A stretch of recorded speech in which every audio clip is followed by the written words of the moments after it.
Hay un sonido muy particular que hace esta casa cuando empieza a amanecer. No es un ruido fuerte. Es más bien un suspiro. La madera del suelo cruje un poco, como si la propia casa se estuviera desperezando, estirando sus viejos huesos igual que hago yo. Abro los ojos y lo primero que veo es la luz que se cuela por la rendija de la persiana. Una luz pálida, tímida. La luz de Madrid en invierno. Me quedo mirando las motas de polvo que flotan en ese rayo de luz. Suben y bajan, sin prisa, en un baile silencioso que nadie más está viendo. Solo yo. Me llamo Mateo. Tengo 74 años. Y vivo solo. Escribir o decir esa palabra, solo, antes me producía un nudo en la garganta. Era una palabra que pesaba. Una palabra fría. Como pisar las baldosas del pasillo descalzo en pleno mes de enero. Me levanto de la cama despacio. Las rodillas ya no perdonan. Me pongo mis zapatillas de andar por casa, esas de cuadros que ya tienen la suela gastada por el lado derecho. Camino hacia la cocina. El pasillo parece más largo ahora que hace 20 años. Quizás porque antes siempre había obstáculos. Un balón de mi hijo Miguel. Unos zapatos de Laura. El cesto de la ropa que Carmen siempre dejaba a medias porque el teléfono sonaba. Ahora no hay obstáculos. El pasillo está despejado. Limpio. Perfecto. Y terriblemente vacío. Llego a la cocina y pongo la cafetera. Es una cafetera italiana, de las de toda la vida.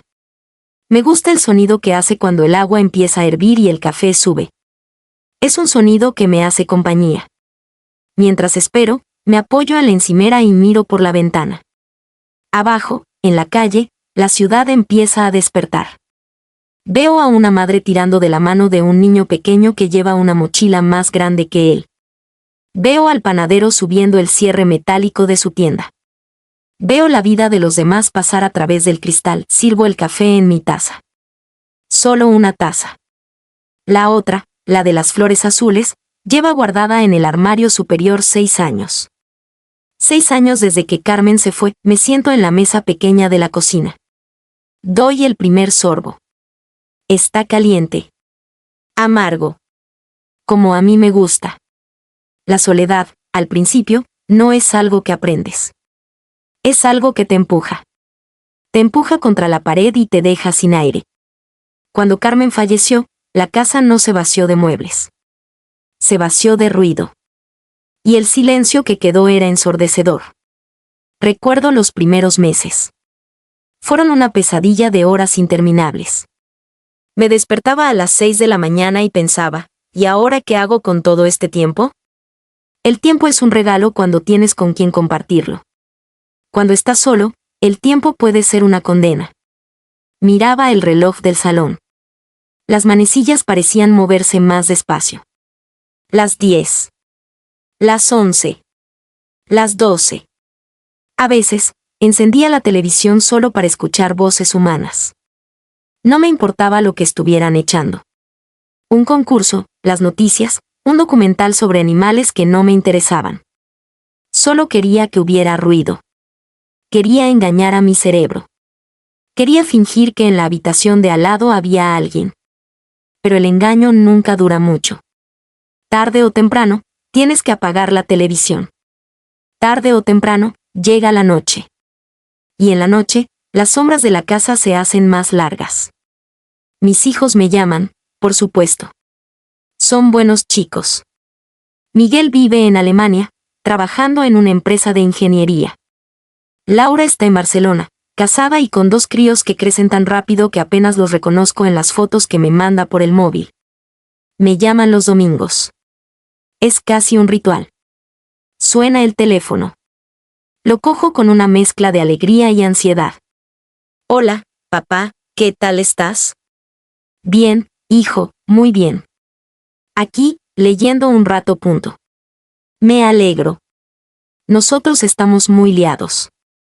Los niños tienen partido, el trabajo me mata, ya sabes. Lo sé, lo sé. No te preocupes por mí. Yo estoy perfectamente, y la llamada dura apenas 10 minutos. 10 minutos en los que hablamos de todo y no decimos nada. No le cuento que ayer me pasé la tarde entera mirando una foto vieja de nuestra luna de miel en Mallorca. No le cuento que a veces me olvido de cenar porque no le veo el sentido a cocinar para uno solo.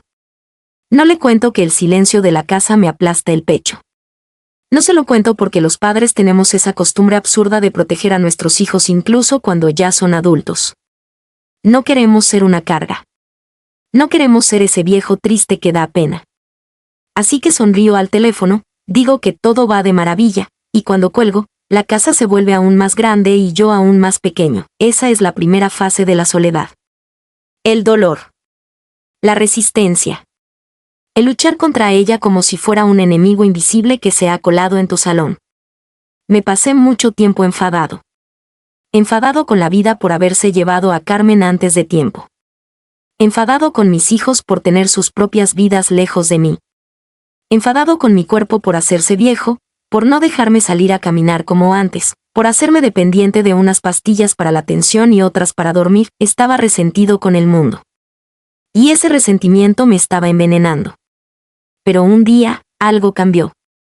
No fue un gran evento. No hubo luces cayendo del cielo ni una revelación mística. Fue una tarde de martes, a finales de noviembre. Llovía a cántaros sobre Madrid. Una de esas lluvias grises, constantes, que te calan hasta los huesos. Yo estaba sentado en mi sillón orejero, el de siempre. Tenía un libro en el regazo, pero no lo estaba leyendo. Estaba mirando cómo las gotas resbalaban por el cristal de la ventana. Dibujaban caminos, se unían unas con otras y caían pesadamente hasta desaparecer en el alféizar. De repente, sentí un frío intenso en la casa.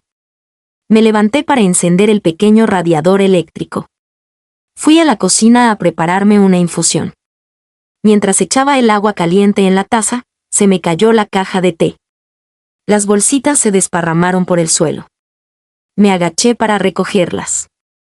Y al hacerlo, una punzada de dolor me atravesó la zona lumbar. Me tuve que sentar en el suelo, apoyando la espalda contra los armarios de la cocina. Allí estaba.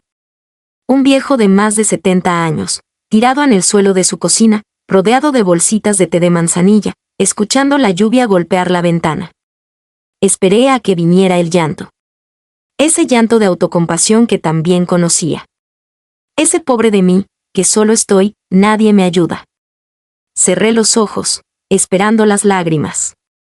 Pero las lágrimas no llegaron. En su lugar, abrí los ojos y miré a mi alrededor. Miré los azulejos blancos que Carmen y yo elegimos hace 30 años. Miré la nevera llena de imanes de los viajes que hicimos. Miré mis propias manos, arrugadas, con manchas oscuras, las mismas manos que construyeron muebles, que acariciaron el pelo de mis hijos, que sostuvieron las manos de mi mujer hasta su último suspiro. Y en medio de ese suelo frío, me di cuenta de algo muy simple. Muy duro, pero muy simple, estaba vivo. Carmen no estaba. Mis hijos estaban lejos. Pero yo seguía aquí. Mi corazón seguía latiendo. Mis pulmones seguían respirando. Y este silencio que tanto odiaba, no era un castigo. Era simplemente el sonido de mi propia compañía. Llevaba toda mi vida rodeado de gente.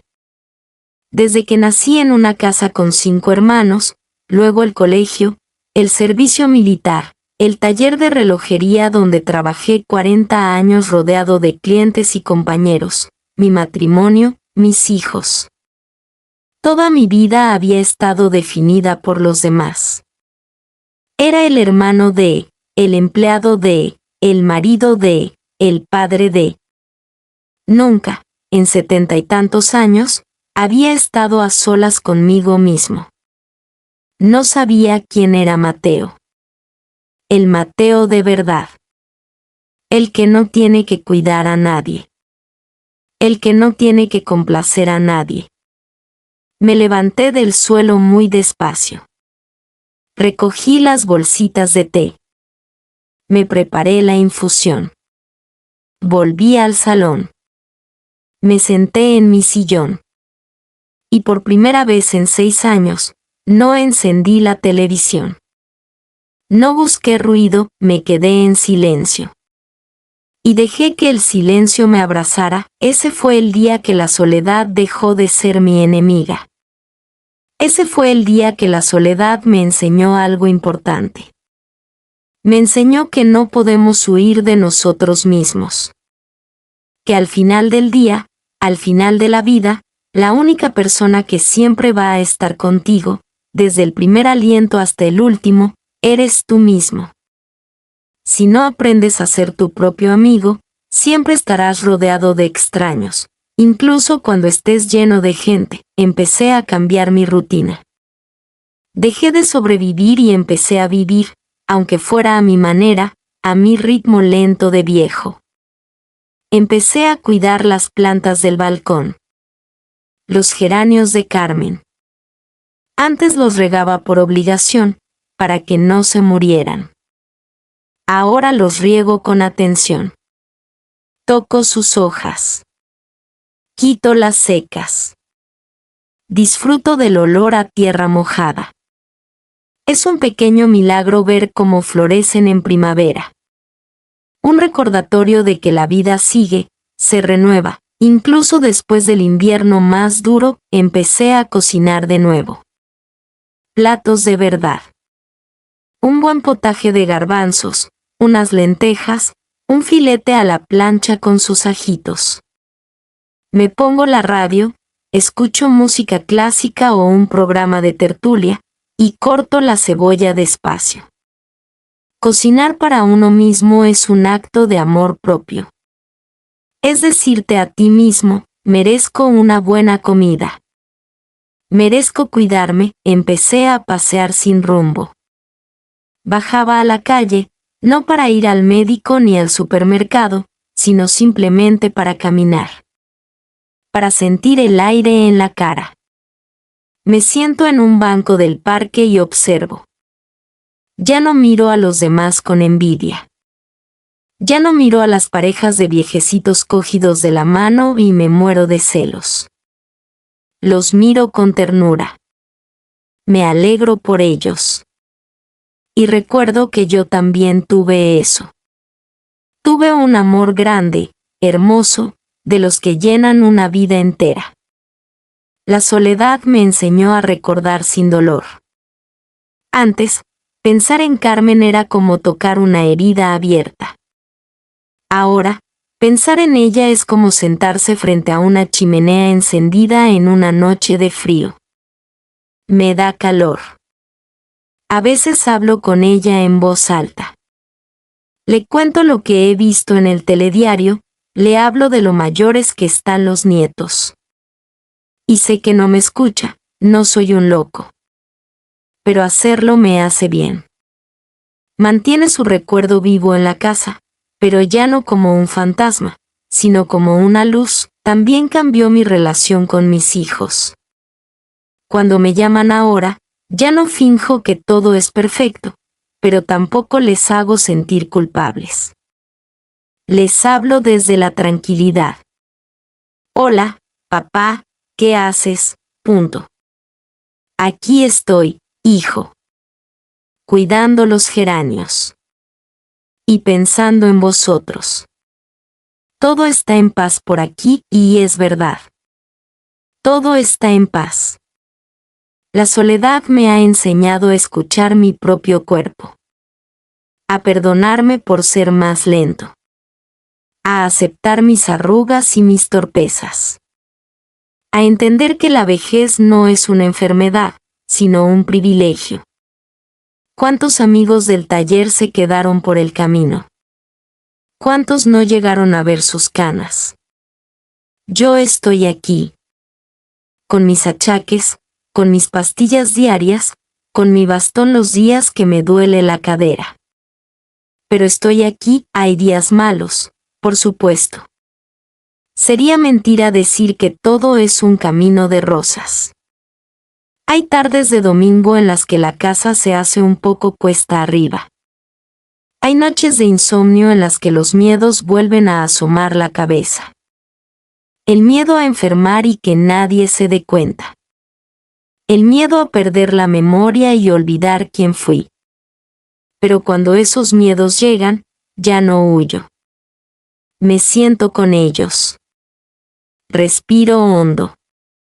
Me preparo mi café amargo. Y espero a que pase la tormenta. Porque, igual que la lluvia de aquella tarde de noviembre, las tormentas interiores también terminan pasando. He aprendido que la soledad impuesta es un infierno, pero la soledad habitada es un refugio. He convertido mi casa en mi santuario. Mis libros, mis discos, mis tazas de café, mis recuerdos. Todo está en su sitio. Y yo estoy en el centro, tranquilo, a ti, que me estás escuchando. Quizás seas joven y la palabra soledad te asuste. Quizás tengas una casa llena de ruido, de niños corriendo, de estrés, de facturas y de prisas. O quizás tengas mi edad. Quizás también te levantes por las mañanas y escuches el crujir de la madera en una casa vacía. Sea cual sea tu situación, quiero decirte algo que me costó 70 años aprender. No le tengas miedo al silencio. El silencio es el único lugar donde puedes escuchar tu propia voz. No busques constantemente el ruido de los demás para apagar tus propios pensamientos. Aprende a tomarte un café contigo mismo. Aprende a perdonarte. Aprende a ser tu mejor compañía. Porque la vida es un viaje largo.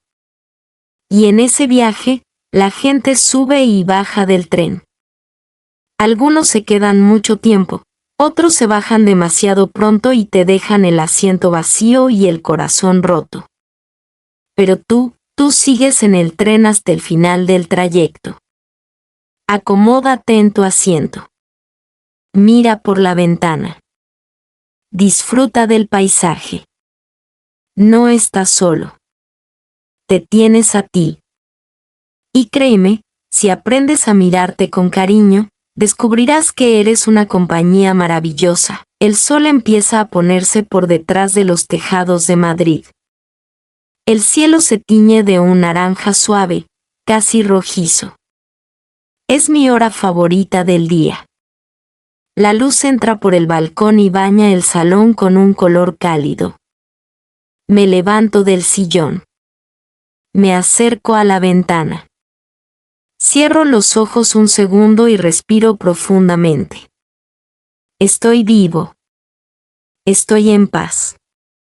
Y por fin, he aprendido a habitar mi propia vida. Si estas palabras han encontrado un eco en tu corazón, te invito, suavemente, a que dejes un pequeño comentario compartiendo tu historia. Dale a me gusta, compártelo con alguien que necesite escucharlo hoy, y suscríbete para seguir caminando juntos en este espacio de paz. Gracias por hacerme compañía.